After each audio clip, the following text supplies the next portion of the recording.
കേരളത്തിൽ ആരോഗ്യ ടൂറിസത്തിന്റെ സാധ്യതകൾ ആരാഞ്ഞ കേന്ദ്രമന്ത്രിയും തിരുവനന്തപുരം NDA സ്ഥാനാർത്ഥിയുമായ രാജീവ് ചന്ദ്രശേഖർ തലസ്ഥാന ജില്ലയിൽ എയിംസ് സെന്റർ എത്തിക്കാനുള്ള ശ്രമങ്ങളിൽ മുൻപന്തിയിൽ ഉണ്ടാകുമെന്നും അദ്ദേഹം അറിയിച്ചു. തിരുവനന്തപുരത്തെ ഡോക്ടർമാരുടെ കൂട്ടായ്മ സംഘടിപ്പിച്ച ആരോഗ്യ ചർച്ചയിൽ സംസാരിക്കുകയായിരുന്നു അദ്ദേഹം.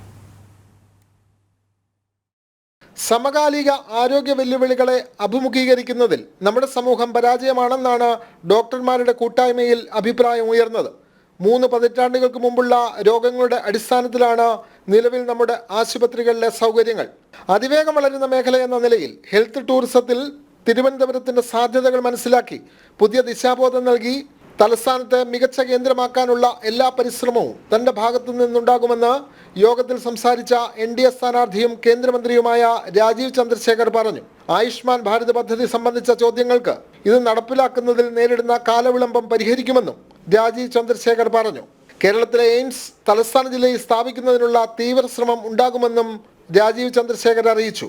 നയതന്ത്ര വിദഗ്ധനായ ഡോക്ടർ TP ശ്രീനിവാസൻ, BJP ജില്ലാ president advocate VV Rajesh, doctor KC Nair തുടങ്ങിയവരും ആരോഗ്യമേഖലയിലെ ചർച്ചയിൽ പങ്കെടുത്തു.